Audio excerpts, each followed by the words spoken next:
Ini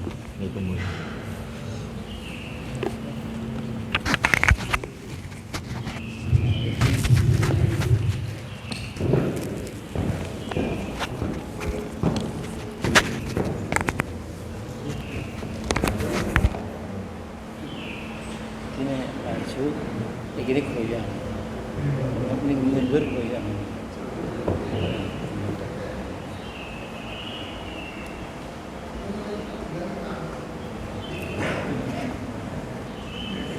Monggo.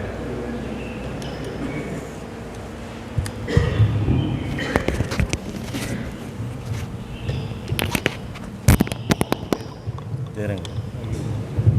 Oh, menikah sama.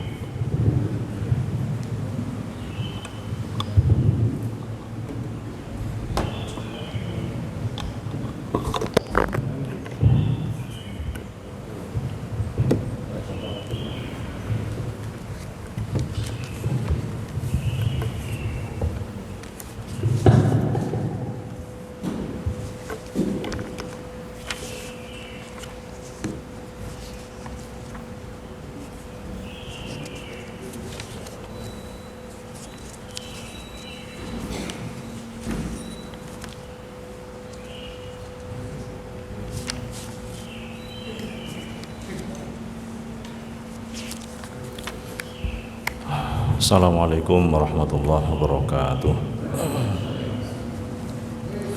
Bismillah, alhamdulillah, wassalatu wassalamu ala rasulillah Sayyidina Muhammadin bin Abdillah, la hawla wa la quwata illa billah, amma ba'd. Jamaah sholat subuh rahimakumullah. Alhamdulillah, pada pagi hari ini kita bisa meneruskan keistiqomahan kita dalam melaksanakan sholat subuh berjamaah.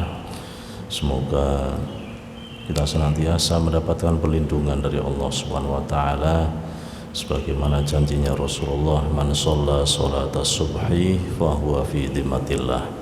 Siapa yang sholat subuh berjamaah maka dia dalam lindungan Allah Subhanahu wa taala. Amin ya rabbal alamin. Jamaah sholat subuh rahimakumullah. Pagi ini kita akan ngaji tentang fadilatil adzan. Bab menjelaskan tentang keutamaan adzan. Saya terakhir ngaji di sini temanya apa ya? Dan adzan apa? Oh, fadil alim, keutamaan ilmu. Bismillahirrahmanirrahim. Berarti sekarang fadilati la ilaha illallah. Al-babu tsani, bab yang kedua, menjelaskan tentang fadilati la ilaha illallah, menjelaskan keutamaan zikir la ilaha illallah. Qala Nabi sallallahu alaihi wasallam, man qala kulla yaumin la ilaha illallah Muhammadur Rasulullah mi'ata marrah. Siapa yang setiap hari mengucapkan la ilaha illallah Muhammadur Rasulullah 100 kali, ja'a yaumal qiyamati wa wajhuhu kal badri, maka besok di hari kiamat dia datang sedangkan wajahnya itu seperti malam purnama. Ada satu riwayat kehebatan la ilaha illallah ini.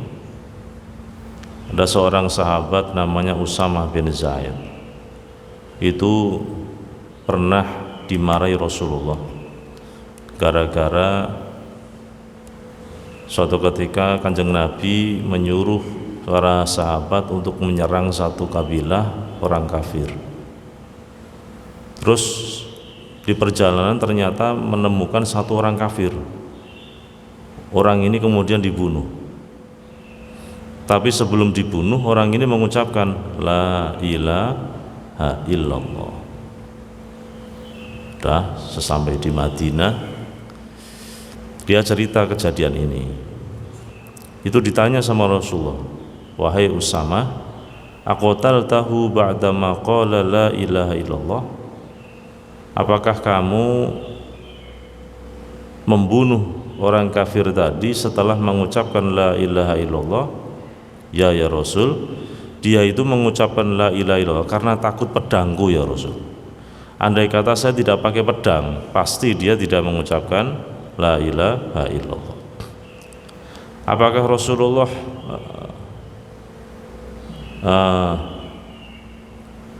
puas dengan jawaban itu? Tidak. Ternyata Rasulullah tanya lagi, aqtaltahu ba'dama qala la ilaha illallah? Apakah kamu membunuh orang tadi karena mengucapkan la ilaha illallah? Artinya la ilaha illallah itu sangat mulia, sesuatu kebenaran absolut yang tidak bisa dihilangkan oleh apapun. Sehingga seorang kafir yang selama hidupnya tidak pernah menyembah kepada Allah, kemudian dia mengucapkan la ilaha illallah, itu pun menjadi mulia. Saking mulianya kalimat la ilaha illallah. Nah, dalam tradisi zikir la ilaha illallah dikatakan oleh Rasulullah, afdhalu dzikri la ilaha illallah. Zikir yang paling utama adalah la ilaha illallah. Ini kalau dalam kitab Miftahul Falah karya Syekh Ibnu Athaillah Sakandari ada perdebatan mana yang utama antara la ilaha illallah Muhammadur Rasulullah atau hanya la ilaha illallah. Kelompok pertama mengatakan zikir yang utama itu menyebut asma Allah dan kekasihnya Nabi Muhammad, maka yang utama zikirnya la ilaha illallah Muhammadur Rasulullah. Dan ini janjinya Allah ya, wa rafa'na laka dzikrak, dan kami Allah tinggikan sebutanmu Muhammad, namanya kamu Muhammad aku tinggikan sejajar dengan Allah Subhanahu wa taala. Ketika orang bersyahadat syahadatain pasti juga menyebut nama Nabi Muhammad, asyhadu alla ilaha illallah wa asyhadu anna Muhammadar Rasulullah. Namanya Nabi Muhammad disandingkan dengan Allah sang pembuat langit dan bumi. La ilaha illallah Muhammadur Rasulullah. Ini wa rafa'na laka dzikrak. Kelompok yang kedua mengatakan zikir yang utama itu bukan la ilaha illallah Muhammadur Rasulullah, tapi cukup la ilaha illallah. Apa dalilnya? Ini afdhalu dzikri la ilaha illallah. Tadi yang kelompok pertama tadi panjang, kelompok yang kedua mengatakan itu terlalu panjang, itu cukuplah Allah saja, maka la ilaha illallah. Kelompok yang ketiga mengatakan itu kau zikir la ilaha illallah itu bahaya. Itu apa bahayanya? Delalah kalau ana wong wayahe mati, delalah pas mati kok la ilaha, belum la ilaha illallah, la ilaha kok mati, berarti artinya apa? Tidak ada Tuhan, maka dia su'ul khotimah. Nah terus gimana? Zikir yang utama cukup nyebut Allah, Allah, Allah, Allah, Allah. Ini kelompok yang ketiga. Kelompok yang keempat, dia mengatakan orang kalau cinta itu tidak menyebut nama, tapi menyebut simbol. Jangan ngundang bojone kira-kira tun gaweke kopi tun, atau mama kopi mama. Menyebut nama atau menyebut simbol. Sama, orang kalau menyebut Allah, Allah itu berarti menyebut nama.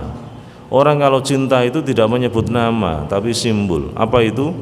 Maka kelompok yang keempat, zikirnya itu tidak la ilaha illallah, tidak la ilaha illallah Muhammadur Rasulullah, bukan Allah, tapi huwa, ya huwa. Artinya apa? Ya huwa, wahai dia. Ya huwa, wahai dia, wahai dia. Maka dalam tarekat itu ada zikir Yahu, Yahu, Yahu, Yahu, wahai dia. Dia huwa kembalinya kepada Allah Subhanahu wa taala. Nah, jadi ada dalam tarekat itu zikirnya ya huwa, kemudian disukun menjadi yahu yahu yahu yahu yahu. Nah, ini silakan nanti dibaca dalam kitab Miftahul Falah. Nah, kata Rasulullah, zikir yang paling utama adalah la ilaha illallah. Ternyata zikir ini bisa menyasar kepada semua orang, berbeda dengan zikir-zikir yang lain. Misalnya ya, subhanallah, itu bibir dan bibir harus ketemu, Pak. Subhanallah, gitu. Bibir dan bibir harus ketemu. Alhamdulillah, mingkem, alhamdulillah. Allahu akbar, bar, mingkem meneh. Orang kalau mau mati itu kata Rasulullah disuruh mentalkin apa? Laqinu mautakum la ilaha illallah. Orang kalau mau mati itu ditalkin dengan la ilaha illallah. Ternyata saat kita mempraktekkan dzikir la ilaha illallah itu mulut tidak harus ketemu bibir dan bibir. Orang kalau mau mati itu roto-roto mangap. Wong nak mati itu yugorgir ya, yugorgir itu tenggorokannya ger. Maka kalau dalam hadis taubat itu Allah menerima taubat seseorang malam yugorgir selagi ini tenggorokannya belum gor-goroh. Biasanya mangap gitu. Maka kecenderungan orang mau mati itu mulutnya itu tidak menutup. Nah terus karena mulut tidak menutup, zikir ini yang paling pas. Karena tidak harus menutup bibir dan bibir. Nah orang ngandel praktek kodiwe. Mangap, langsung zikir Allah.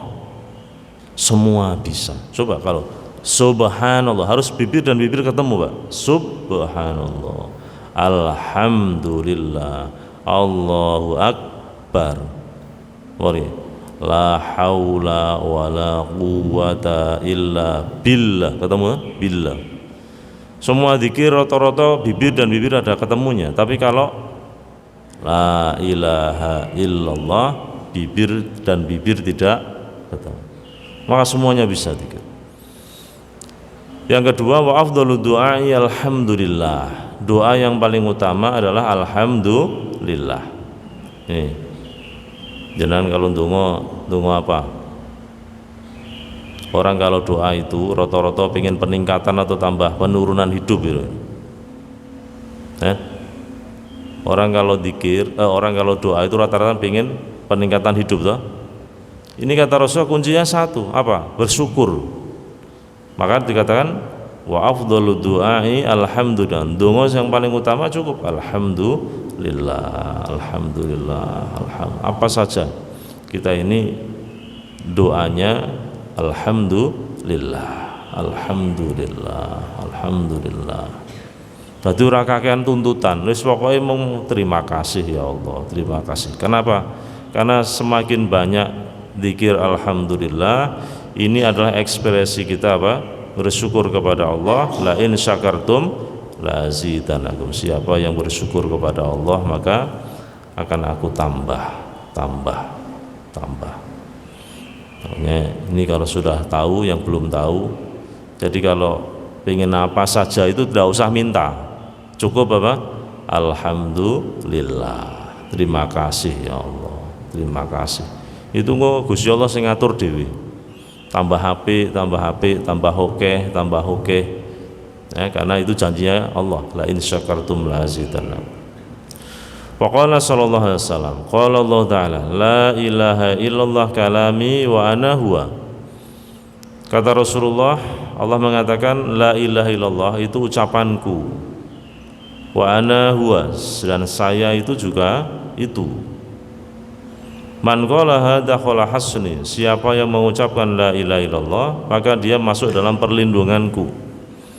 Wa man dakhala hasni amina min iqabi, siapa yang masuk dalam perlindunganku maka aman dari siksaku. Jadi kalam zikir yang selalu muncul dalam mulut itu, kalau la ilaha illallah, maka ini etiket kita nanti aman dari Allah. Sehingga saya katakan kebenaran absolut la ilaha illallah tidak bisa hilang karena apapun. La ilaha illallah dibaca di kuburan ya tetap mulia.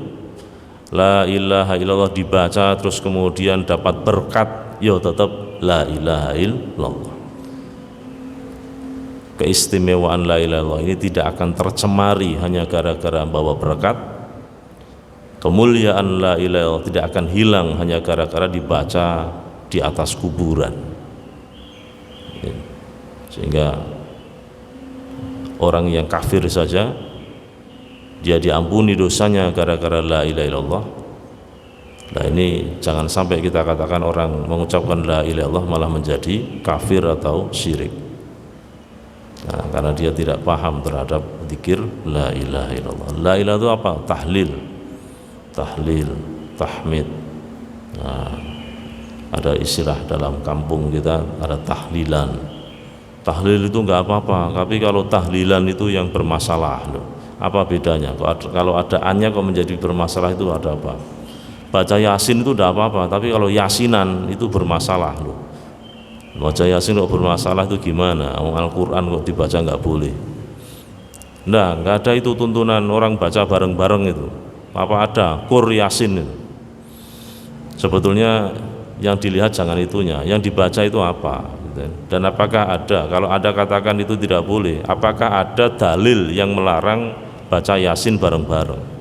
Kalau Anda katakan melarang, kita minta juga dalil mana yang menunjukkan, dalil yang menunjukkan baca Yasin bareng-bareng itu dilarang, itu mana? Tunjukkan kepada kita. Nah sama, kalau Anda ada orang menuntut menghakimi, menjudge, ya kita juga bisa balik bertanya.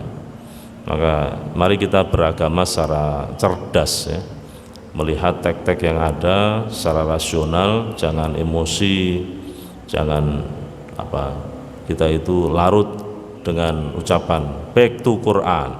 Mari kita kembali ke Quran, kembali ke zamannya Nabi. Jadi kita itu kadang latah, pingin sinau karo langsung Kanjeng Nabi, apa bisa? Kita itu bisa sholat, bisa baca Quran itu tidak karena Kanjeng Nabi, tidak secara Kanjeng Nabi langsung, tapi dari guru-guru kita. Wong kita itu tidak sezaman dengan Kanjeng Nabi toh. Nah, sing zaman dengan Kanjeng Nabi siapa? Sahabat. Terus setelah sahabat zamannya tabi'in. Setelah tabi'in tabi'ut tabi'in.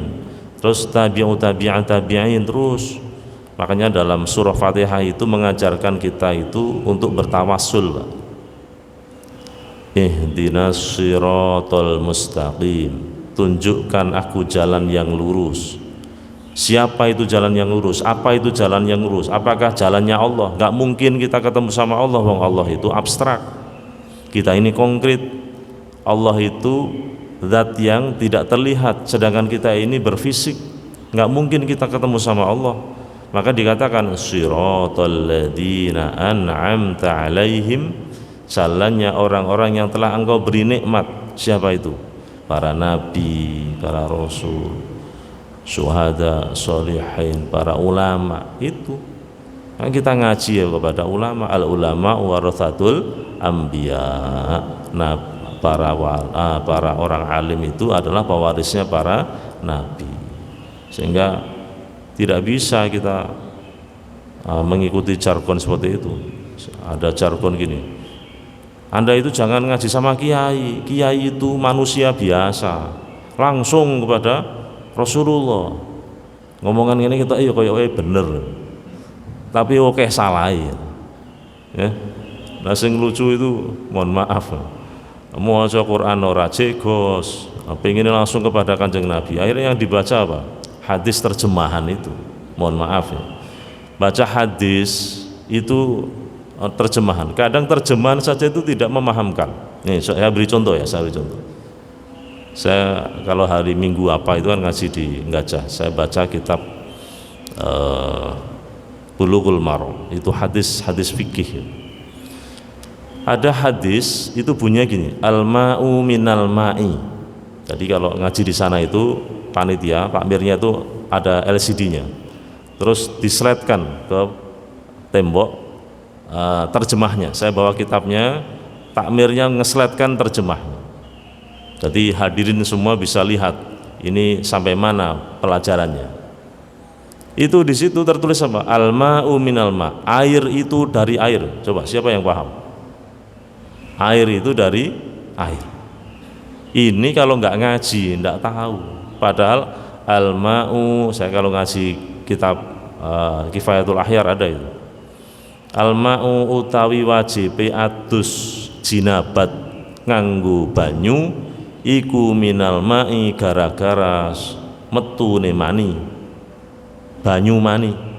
Al-ma'u minal ma'i, mandi janabah menggunakan air itu gara-gara dari keluarnya air mani.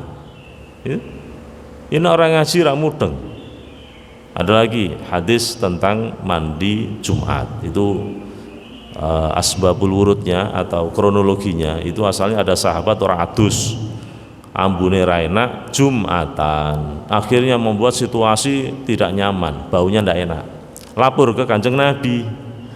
Maka Kanjeng Nabi mengatakan apa? Wuslul Jum'ati wajibun. Secara arti literalnya apa? Mandi hari Jumat wajib. Emang ada kita temukan dalil neng fikih, dalam fikih kita cek bagaimana hukumnya mandi sholat Jumat. Apa? Mandi di hari Jumat hukumnya wajib atau sunnah? Sunnah. Tapi redaksi teks hadisnya apa tadi? Wajibun. Maka artinya gimana? Mandi hari Jumat itu hukumnya sunnah, tapi pahalanya seperti ibadah wajib. Ini contoh bahwa kita itu perlu guru, kita butuh pembimbing. Tidak bisa kita jemping langsung ke baca arti saja, apalagi Al-Quran, tidak bisa. Dalam Quran itu kalau orang makan teks hanya terjemahan saja, iso-iso sholat orang madhepe ngulon, sholatnya madhepe ngetan.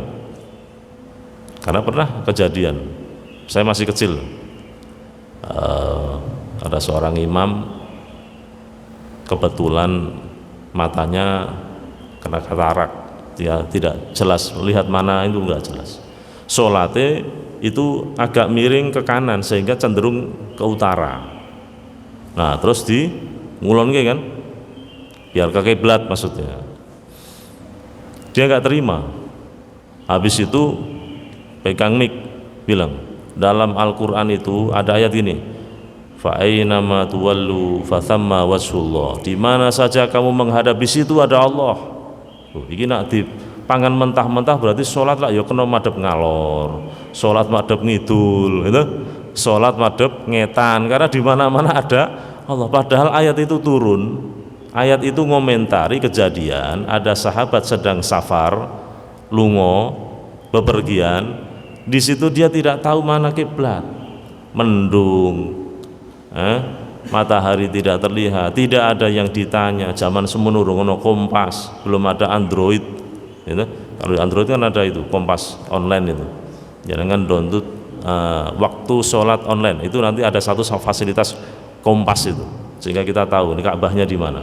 Nah, terus kita hidupkan pakai data online, nanti kemana. Zaman biyen kan orang canggih kayak awake dhewe saiki. Akhirnya sholat sak mantep-mantepe, ternyata kiblatnya salah.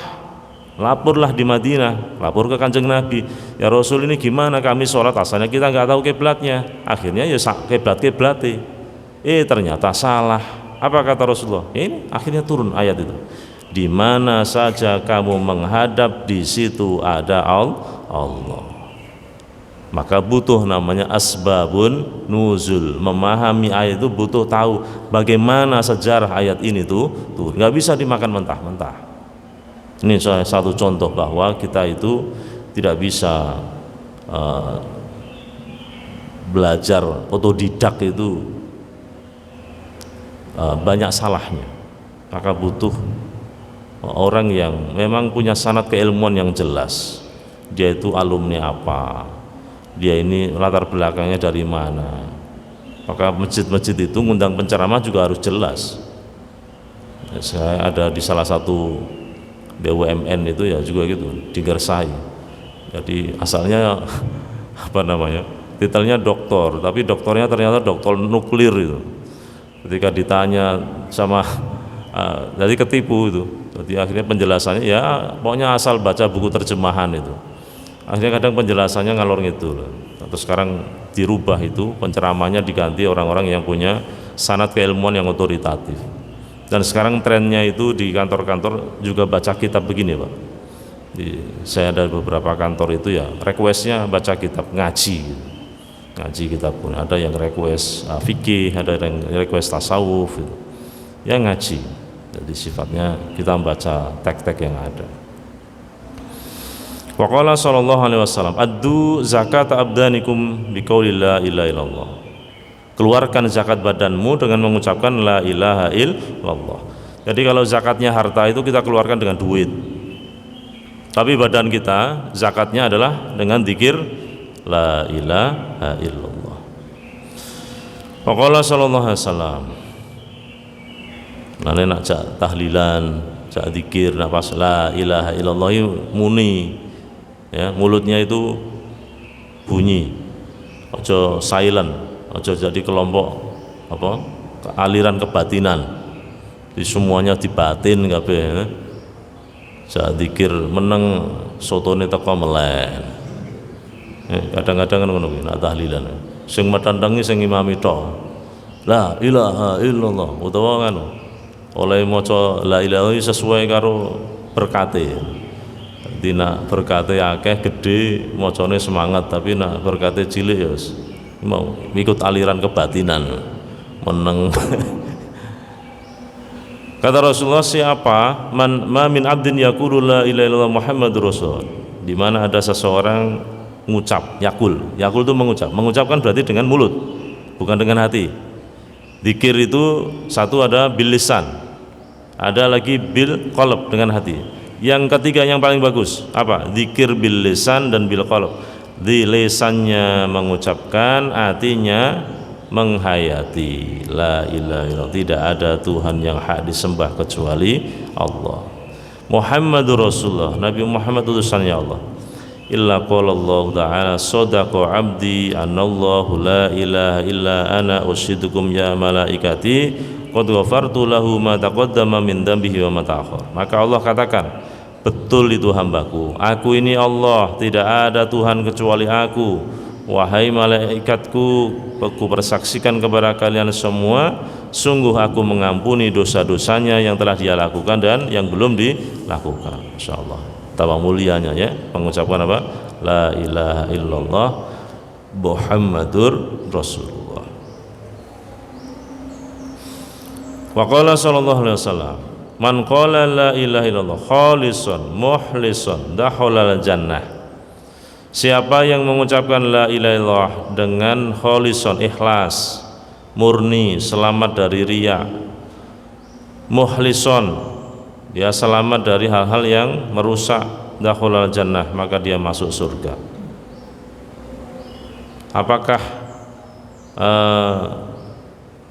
Apakah membaca la ilaha illallah kemudian masuk surga ini hal yang sepele? Oh tidak.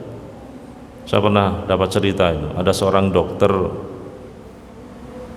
nggak percaya dengan ini semua. Enak ya jadi orang Islam, hanya mengucap la ilaha illallah itu aja masuk surga. Kan siapa yang mengakhiri hidupnya, nanti ada hadis man kana selanjutnya nih. Man kana awwalu kalami la ilaha wa akhiru kalami la ilaha wa amila alfa sayyah in asha alfa sanah la yasallahu an damin wahid. Siapa yang awal kalamnya la ilallah ya, awal ucapannya la ilaha illallah. Siapa yang akhir ucapannya la ilaha illallah saat orang mau mati gitu.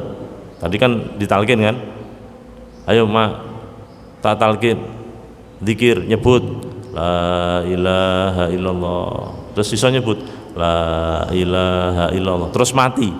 Berarti akhir ucapannya adalah la ilaha illallah.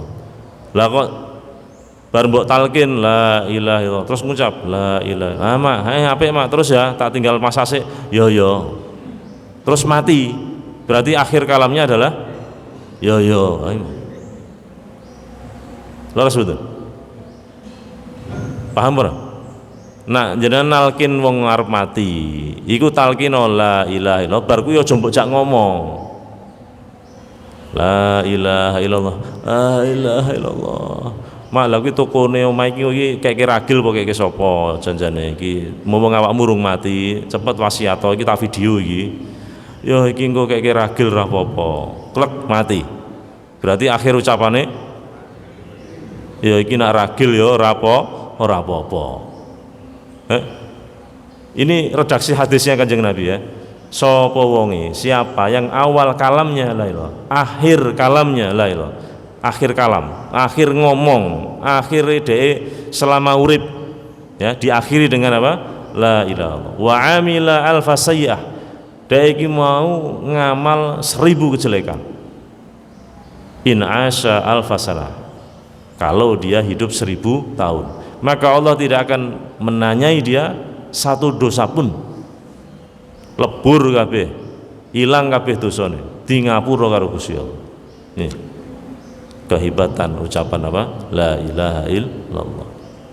Kebenaran absolut itu tidak perlu mendapatkan dukungan. 1 tambah 1 sama dengan 2. Tidak perlu harus disogok, tidak harus mendapatkan dukungan siapapun. 1 tambah 1 pasti 2. Begitu juga alam semesta ini yang hak disembah ya hanya Allah. Maka ini kebenaran yang tidak bisa dibantah.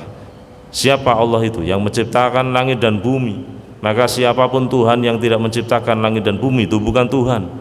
Kalau ada orang ngaku-ngaku jadi Tuhan seperti Fir'aun, itu pasti bukan Tuhan. Kenapa? Karena Fir'aun lahir, bumi dan langitnya sudah ada. Atau teman sebelah mengatakan Nabi Isa itu sebagai Tuhan, padahal Nabi Isa punya ibu, berarti dilahirkan, berarti ini bukan Tuhan. Nah, dalam akidah kita, karena jelas kaidah Tuhan kita Allahu Ahad, Allahus Somad, lam yalid wa lam yulad wa lam yakul lahu kufuwan ahad. Tuhan kita ini Allah yang esa, As-Somad, Allah tempat bergantung. Allah itu tidak lam yalid, tidak melahirkan, walam yulad, dan tidak dilahirkan. Sehingga Tuhan itu tidak punya bapak, tidak punya ibu, tidak punya anak. Walam yakul lahu kufuwan ahad, tak ada seorang pun yang sama dengan Tuhan. Mukhalafatu lil hawadits. Tuhan itu beda dengan makhluk. La ta'khuduhu sinatu wala naum. Tuhan kita itu Allah tidak ngantuk, tidak tidur.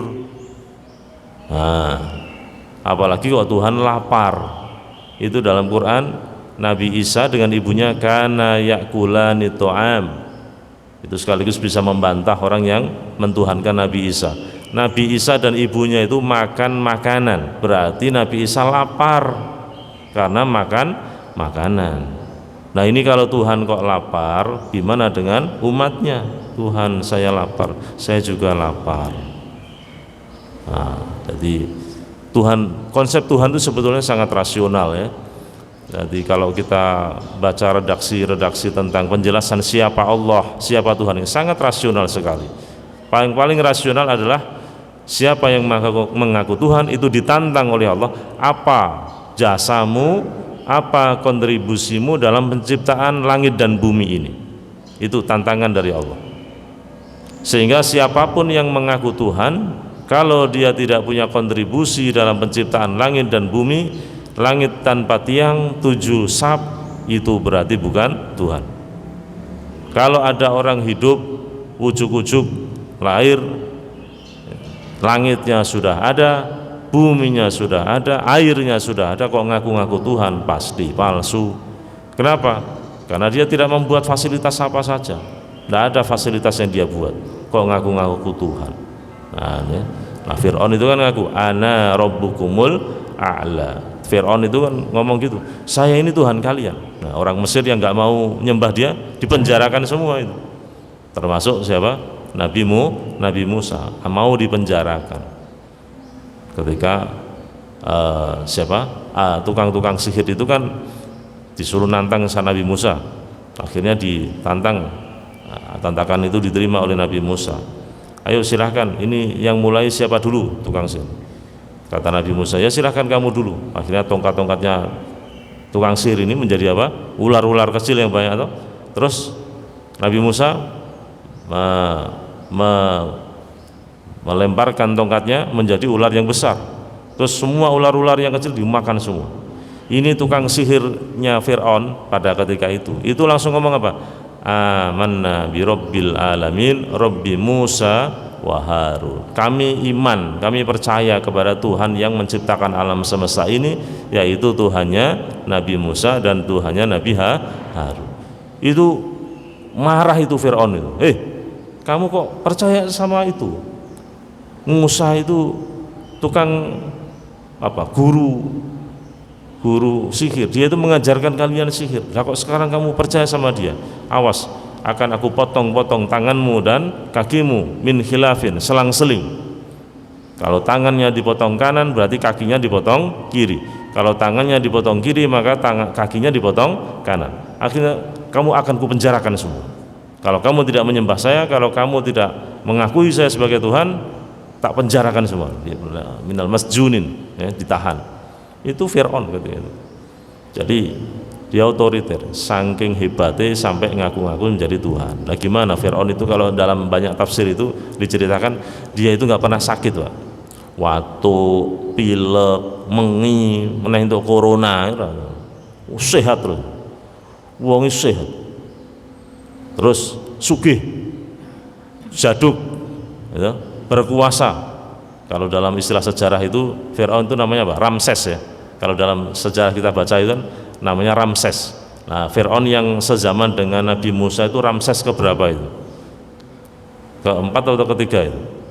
Itu kan ada Ramses 1 tahun berapa sampai berapa, Ramses 2 kan itu kalau kita baca sejarah. Itu sing barengi Nabi Musa. Itu sampai ngaku-ngaku jadi apa? Jadi Tuhan. Terus Allah katakan dalam Al-Quran, aku selamatkan badanmu sekarang supaya menjadi ayatan, menjadi tanda-tanda kekuasaanku setelah kau mati. Dan betul akhirnya Allah selamatkan badannya si Fir'aun kan. Sampai sekarang kita tahu Fir'aun itu tidak busuk. Di Mesir sana orang bisa melihat jasadnya Fir'aun di mumi. Jadi dia ini mengejar Nabi Musa ke laut. Nabi Musa wis mlebu ning laut. Asalnya kan wis ketok falamma taro al jam'an. Dua kelompok ini sudah bisa melihat, saling bisa melihat, berarti yang cedak.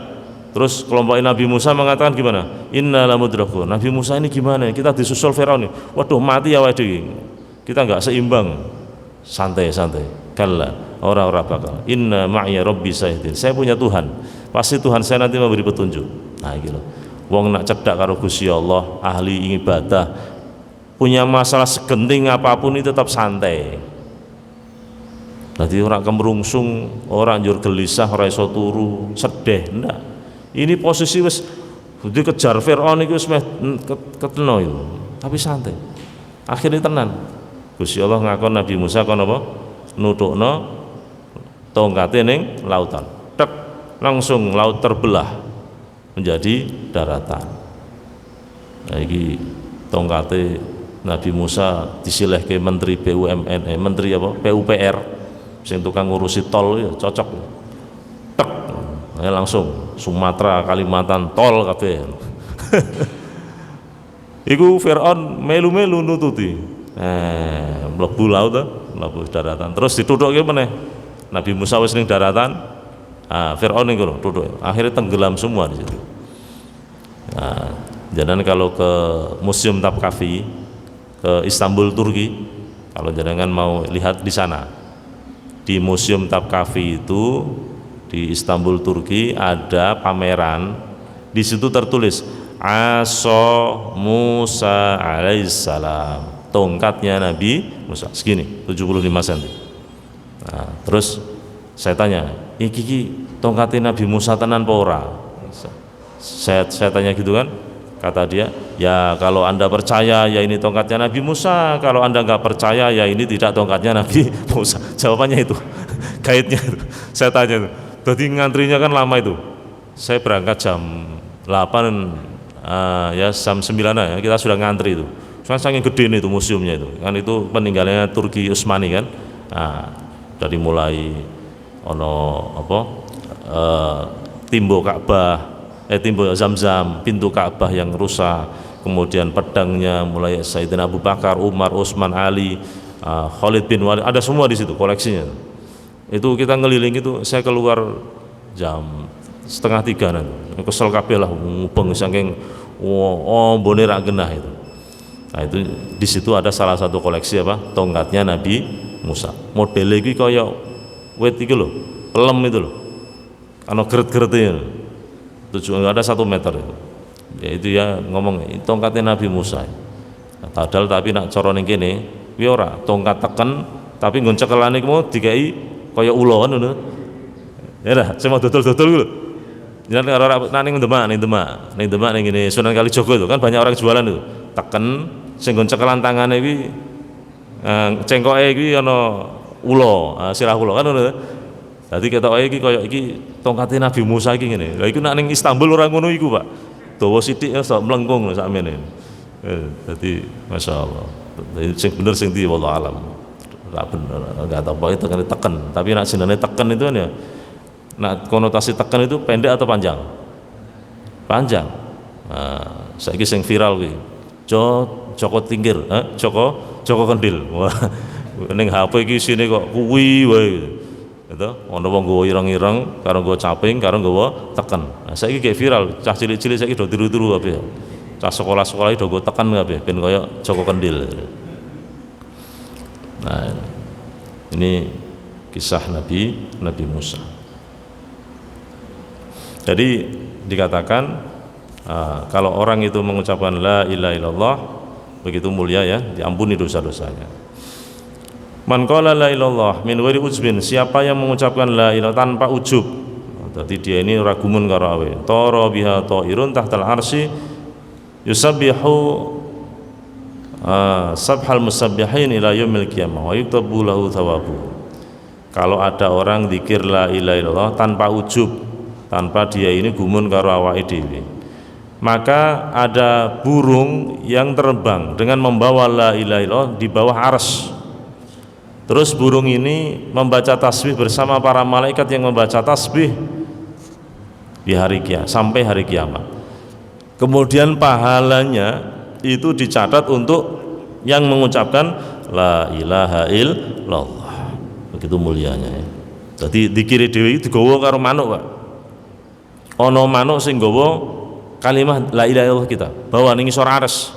Terus ning kono manuke melu maca tasbih karo para malaikat. Tapi pahalanya dicatat untuk kita. Nah, Faqala sallallahu alaihi wasallam, man qala la ilaha illallah Muhammadur Rasulullah, siapa yang mengucapkan la ilaha illallah Muhammadur Rasulullah marratan, sekali saja, ghufira lahu dunubuhu wa in kanat mithla zabadil bahr, maka dosa-dosanya, dosa-dosa kecilnya diampuni oleh Allah meskipun dosanya itu sebesar apa? Zabadil bahar, unduke segoro. Ngerti unduk segoro? Unduk segoro niku sithik akeh. Segoro kan luas. Kan ada ombaknya itu. Ombaknya ini menyebabkan ada bahasa Indonesianya apa? Unduk. Buih di lautan. Nah, laut kaya ngono ambone. Daratan karo lautan yo mbondi. Lautan. Lah iki dosa kaya ngono akeh. Itu bisa hilang di hadapan Allah dengan mengucapkan la ilaha illallah Muhammadur Rasulullah. Lane ana sing zikir ini selalu ditempelkan di kaca mobil belakang itu. Ya ana apike ben wong sing ning mburi kelingan zikir la ilaha illallah. Secara langsung kan maca. Ana sing maniak selawat ya sallallahu alaihi Muhammad ben kelingan maca selawat. Ya ana apike kabeh. Karena mengingatkan orang yang ada di belakangnya. Ganjaran itu. Kan mengajak kebaikan. Nah, secara nggak langsung kan mengajak orang untuk berzikir. Nah, daripada ditulisi papi, mami, Anake piro gitu. Biasanya ngono, mobil ning burine kan gambare anake 5 ya. Berarti pakne makne anake 3. Nah, rasa ngono kuwi. Mbok kei zikir malah untuk ganjaran. Kenapa? Orang yang membaca pasti langsung dikir. Oh malah mobil tulisannya jangan ditabrak, ini belum lunas loh. Ini lapo. Nah orang ngono, ini hasil karya sendiri, bukan hasil korupsi. Stiker ora anfaedah, ora ana faedah. Buat gawe stiker ning mobil iki sing ndadekke wong eling karo Gusti Allah. Ya, zikir pahala. Faqala sallallahu alaihi wasallam, idza marral mu'min 'alal maqbur. Ketika seseorang mukmin lewat kuburan kemudian zikir la ilaha illallah wahdahu la syarikalah lahul mulku wa lahul hamdu wa yumiitu wa huwa hayyul la yamut biyadihil khair wa huwa ala kulli syai'in qadir. Nawwarallahu tilkal kubur kullaha, maka Allah menyinari kubur itu semuanya. Wa ghafara liqailiha, dan Allah mengampuni dosa-dosa yang mengucapkan zikir tadi. Wa kataba lahu alfi hasanah, dan Allah mencatatnya 1.000.000 kebaikan. Wa rafa'a lahu alfi darajah, dan Allah mengangkat 1.000.000 derajat untuknya. Wa hutta anhu alfi sayyah, dan Allah lebur 1.000.000 kesalahannya. Ini fadilah la ilaha illallah yang dalam Al-Quran disebut dengan kalimah thayyibah, ya, kalimah thayyibah. Kalimah thayyibah ini apa? Kalimat yang baik. Apa itu? La ilaha illallah Muhammadur Rasulullah. Wallahu a'lam bishawab. Ini yang hadis terkait dengan la ilaha illallah. Mari kita dawamkan, istiqomahkan dalam hidup kita. Zikir la ilaha illallah. Boleh la ilaha illallah Muhammadur Rasulullah, boleh la ilaha illallah. Kalau dalam tradisi tarekat itu ada zikir nafi isbat. Nafi itu menghilangkan, dari bawah pusar. La ilaha illallah. Illallah itu di sini, di hati. Nah itu ada yang nggak paham, kadang malah digawe parodi. Kenapa itu zikirnya orang kok la ilaha illallah, ketika il kok di sini kok tidak il ke sana. Aku ada video nih. Belajarlah ilmu tarekat, silahkan masuk ke sana. Itu semua ada filosofinya. Illallah kenapa kok di sini, di jantung sini? Kenapa di hati?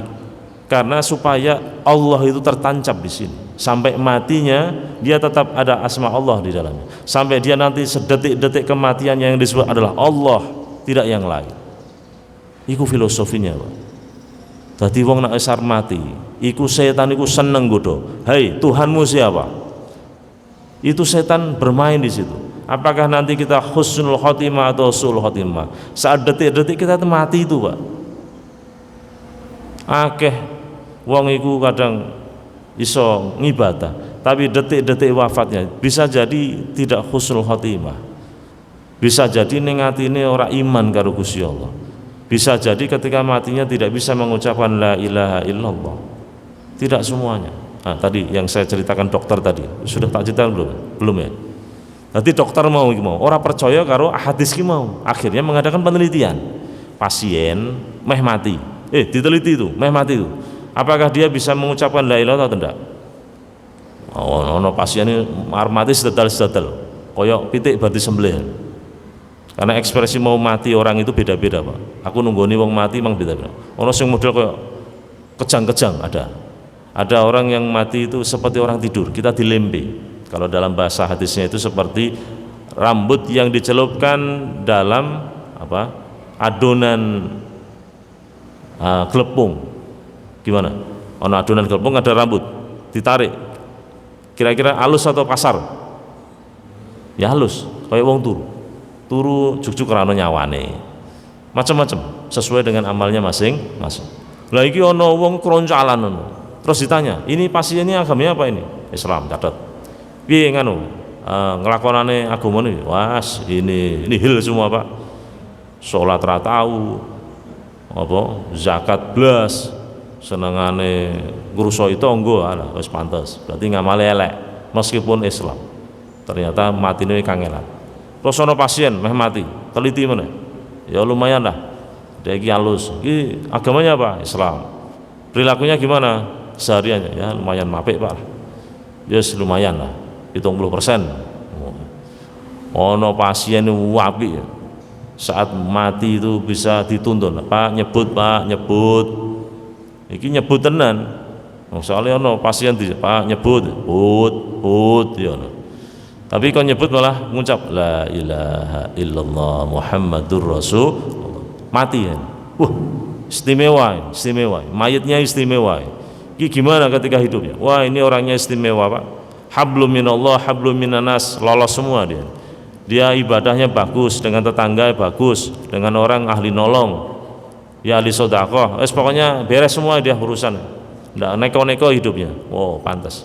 Kesimpulannya, untuk bisa mencapai saat mati la ilaha illallah Muhammadur Rasulullah ternyata membutuhkan perjuangan panjang, ternyata membutuhkan perjuangan supaya hidup kita itu tetap istiqomah lurus.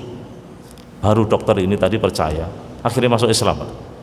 Oh, berarti ngendikane Kanjeng Nabi kuwi tidak hanya sekedar retorika, tetapi memang benar. Sehingga kata Kanjeng Nabi, sopo sing ngucap la ilaha illallah di akhir ucapannya masuk surga. Ternyata orang yang bisa mengucapkan ini tidak orang sembarangan, harus melalui sekian banyak amalan yang dia kerjakan selama hidup. Endingnya dia diberi kemudahan oleh Allah untuk mengucapkan la ilaha illallah Muhammadur, baru dia mati.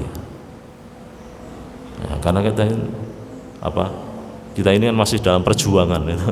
Perjuangan kita nanti kapan endingnya wallahu alam, kita nggak tahu, tapi selalu kita berdoakan Allahumma inna nas'aluka husnal khatimah wa na'udzubika min su'il khatimah. Aku minta kepadamu ya Allah husnul khatimah. Nah, kadang-kadang di WA itu lucu, itu orangnya sudah mati, doanya apa? Semoga husnul khatimah. Orang pas, Pak, itu posisi sudah selesai husnul khotimah atau tidak, ya pas mati nih kuwi wonge wis mati, ya doakan saja semoga dosa-dosanya diampuni oleh Allah, semoga amalnya diterima oleh Allah. Kuwi sing bener, Pak. Nah, didongake semoga husnul khotimah atau tidak, wis wallahu alam, itu sudah selesai itu. Mbok dongake ora mempan. Wonge mati dalam keadaan mabuk. Mbok dongake semoga husnul khotimah. Husnul khotimah enggak, sudah selesai dia. Husnul khotimah atau enggak? Kalau dalam hadisnya Kanjeng Nabi, diono wong mati, kemudian tetangganya orang lain mengatakan mata fulanun ala khair, seseorang itu mati dalam keadaan baik, itu berarti husnul khotimah. Terus tanda-tandanya 2 tahun sebelum kematiannya selalu melakukan kebaikan. Sebaliknya su'ul khotimah itu apa tanda-tandanya? Mata fulanun ala syar, wong-wong do ngomong kayak mati ini elek, pas mendem mati, pas judi mati, mateni wong paten-patenan mati, gitu. Terus 2 tahun sebelum kematiannya selalu mengajarkan kejelekan. Nah, itu namanya su'ul khotimah. Jadi husnul khotimah atau su'ul khotimah sudah selesai. Kalau ada berita lelayu, kita doakan semoga amalnya diterima oleh Allah, semoga dosa-dosanya diampuni oleh Allah Subhanahu wa taala. Nah, kalau jangan perhatikan di WA grup itu loh. Orang kalau komentar kalau ada kematian kan komentarnya gitu toh. Semoga husnul khotimah, ikut bela sungkawa, Al-Fatihah, stiker plek Fatihah. Nah, orang no stiker Allahumma firlahu warhamhu wa'afiyah. Ning ya ora ono sing takziah blas. Sing rame ning WA grup iki mau. Saiki modele ngono kuwi. Sing takziah sapa ya? Mbah Mudin kuwi. Mulane Mbah Mudin ini ngeri, kadang Mbah Mudin sing nyolati dhewe Mbah Mudin, sing ngafani Mbah Mudin, sing gotong ning kuburan Mbah Mudin, sing duduk dhewe Mbah Mudin. Akhirnya Mbah Mudin keselen mati dhewe. Saiki memang gara-gara setan gepeng iki kabeh pokoke ya silaturahmine setan gepeng, takziah ya setan gepeng kabeh. Apa meneh zaman corona kae ora entuk ketemu wong, sehingga nek ana wong mati ya cukup takziah ning WA wae. Nah, wallahu alam bisawab. Ada yang mau bertanya? Oke, monggo. Assalamualaikum warahmatullahi wabarakatuh. Sederhana saja pertanyaan terkait dengan la ilaha illallah ini. Beberapa yang mengucapkannya saat dalam waktu atau suasana. Misalnya Pada waktu pemberangkatan jenazah itu nadanya berbeda. Intonasinya beda. Ya, intonasinya berbeda. Nah ini apa ada aturan regulasinya atau ketentuannya, atau itu hanya sekedar hanya budaya saja? Ya. Itu yang pertama. Yang kedua, ini terkait dengan moralitas. Mungkin agak menyimpang dengan tema. Sekarang kita lihat bersama bahwa persoalan di dunia, khususnya di Indonesia ini sungguh amat membahayakan menurut hemat saya. Hampir setiap hari kita mendengar ada berita kematian karena apa? Karena pembunuhan, karena sesuatu hal yang sebenarnya tidak perlu terjadi. Bahkan pembunuhan itu tidak hanya antar beda agama, beda orang, tapi bisa jadi di dalam keluarga sendiri terjadi seperti itu. Kemudian terjadi adanya kekerasan dalam rumah tangga, pelecehan seksual yang ada di mana-mana. Kemudian juga terjadi iri antara satu dengan yang lain. Kemudian terjadi juga penyalahgunaan kewenangan yang luar biasa, yang pada waktu mereka ini diberi kewenangan itu seringkali disumpah dengan Al-Quran. Ini yang agama Islam. Di satu sisi kita lihat bersama bahwa fasilitas negara telah memberikan fasilitas keagamaan yang luar biasa dari segala bidang agama, baik Islam maupun yang lain, gereja, kemudian masjid, vihara dan sebagainya. Kemudian para ahli agama, ahli ulama itu juga semakin lebih banyak. Lembaga pendidikan agama juga semakin banyak. Tetapi kenapa terjadi penurunan moralitas yang luar biasa? Ini sebuah tanda apa sebetulnya bagi kita bersama ini? Apakah ini yang dimaksud juga sebagai salah satu tanda hari kiamat? Ini pertanyaan saya. Assalamualaikum warahmatullahi wabarakatuh.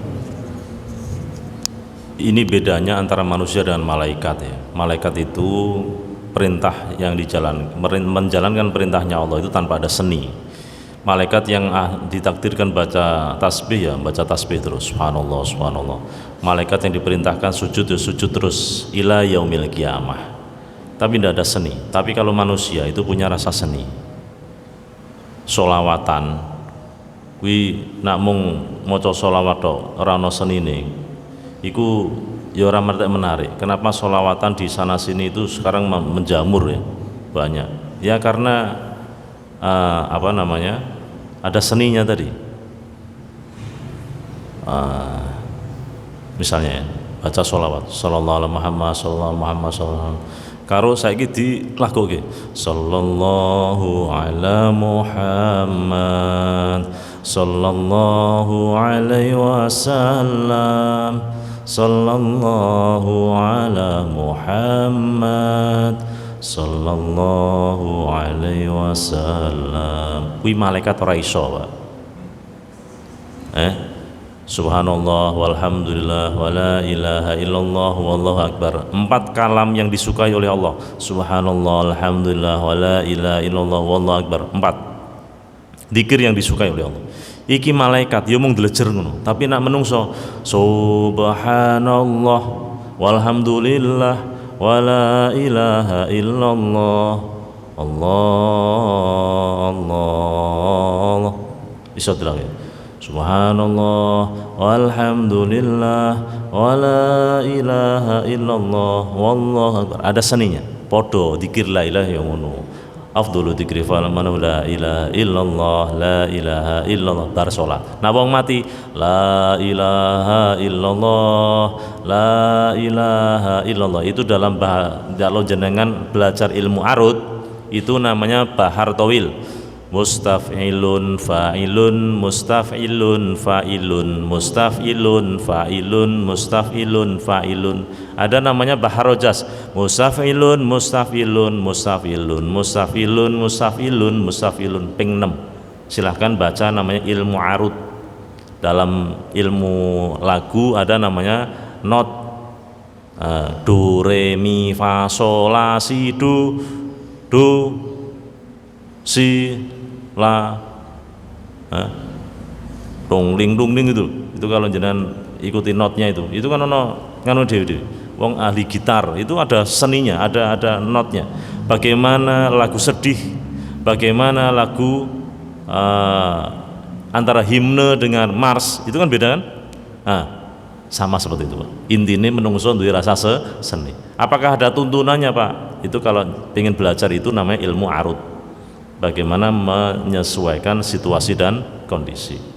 Kayak maca Asmaul Husna itu kan lagunya beda-beda tuh, sing model sedih. La ilaha illallah, la ilaha illallah, la ilaha illallah Muhammadur Rasulullah, bismillahi badana. Ono sing lagu bergembira nih piye? Wingi aku ono bocah santri kuwi kan apa jenenge iku? Asmaul Husna digawe lagu bergembira. Tapi yang jelas maca la ilaha illallah ki mau ora iso lagune si Unyil. La ilaha illallah, la ilaha illallah, la ilaha illallah, la ilaha illallah. Lagu si Unyil. Kan ya ora pas. Jadi lagunya harus pas juga. Makanya kemarin pas berapa tahun yang lalu kan pernah heboh masalah baca Quran dengan langgam Jawa tuh, masih ingat enggak? Pas nuzul Quran di Istana Negara, ini maca Quran dengan langgam Jawa. Geger kan? Dalam dunia qiraah itu geger itu, pro kontra. Apakah boleh kita membaca Al-Quran dengan langgam selain Arab? Karena Al-Quran ini diturunkan dengan bilisanin arabiyyin mubin. Al-Quran itu diturunkan dengan bahasa Arab, maka lagunya pun harus ya lagunya orang Arab, gak bisa pakai lagunya Bengawan Solo. Tentu beda. Rasanya tetap beda. Bismillahirrahmanirrahim. Alhamdulillahi rabbil alamin. Arrahmanirrahim. Maliki yaumiddin. Iyyaka na'budu wa iyyaka nasta'in. Ada baharnya juga. Nah, ini kalau dalam ilmu qiraah ada nahawa, ada jawabul jawab, ada ono lagune Pak, iku ono ngilmune. Misalnya lagu ini mau kita ganti dengan lagu Jawa. Ya kalau kita praktekkan tentu ya ngono ki mau lah. Jangan bisa lihat di YouTube Al-Quran langgam Jawa. Tentu sense kita beda. Rasa ning ngrungokne beda. Nah sama, wong iki ono pas kematian iki mathoke zikir kan ya sing sedih ngono Pak. Mengingatkan kita akan mati. Kata Rasulullah, kafa bil mauti wa'ido, cukuplah kematian itu menjadi mau'idoh bagimu. Nah ono wong mati itu menjadi pelajaran bahwa kita suatu ketika pasti akan menyusul. Ngoten jawabannya. Jadi tidak ada keharusan, tidak ada. Tapi yang jelas lagu itu juga harus menyesuaikan yang enak gitu. Dan pimpinan dzikir itu harus menggunakan ritme memang. Tur ritmenya yang enak. Jadi lagu pun harus, karena itu nanti berpengaruh dalam spiritualitas kita. Jangan kalau ikut ngaji Al-Hidmah itu Mbak Asrori, la ilaha illa anta subhanaka inni kuntu minadh dhalimin. Jangan masuk neng channel FM Radio Rasika. Kalau malam jangan mau tidur setel itu nanti kan ada dzikirnya Mbah Asror itu dengan langgam, dengan lagu yang enak dirungokke. Coba itu kalau tidak pakai lagu beda rasanya. Nah itu memang itulah seni dari manusia. Nah, sama jangan ngrungokke lagune Bang Opi gitu kan. Nah, itu kan semua enak kan terkait dengan religi atau lagune Bimbo ya, ada sajadah panjang terbentang, rindu kami padamu ya Rasul. Itu ekspresi seni kan. Nah, pengen mengucap. Nah, kira-kira ngono kuwi lah. Sama dzikir pun demikian, tapi tidak ada keharusan. Wallahu a'lam bishawab. Al-Fatihah. Bismillahirrahmanirrahim. Alhamdulillahirabbil alamin. Anta syakirin hamdan namin hamdan yuafi ni'ama yukafi mazidah ya rabbana lakal hamdu kama yuwaffi jannah nastani. Allahumma shalli ala sayyidina Muhammadin salatan tunjina biha min jami'il afat wa taqdirana biha jamil hajat wa tutahhiruna biha jamil sayyi'at tarfa'una biha indaka ala darajat wa tuballighuna biha salawat jamil khairat al hayat wa mamat. Allahumma inna nas'aluka as-sihhata wal afiyah was salamah wal ibadah wal istiqamah wal maghfirah wal barakah wa husnul khatimah. Rabbi habli minas shalihin waj'alni muqimas shalah wa dzurriyyati rabbana taqabbal du'a. Rabbana atina fid dunya hasanatan wa fil akhirati hasanatan wa qina adzabannar. Walhamdulillahi rabbil alamin. Subhanakallahumma bihamdika asyhadu an la ilaha illa anta astaghfiruka wa atubu ilaik. Demikian yang dapat saya sampaikan. Maaf atas kekurangan. Wassalamualaikum warahmatullahi wabarakatuh. Allahumma sholli ala Muhammad ya Rabbi sholli alaihi wasallam.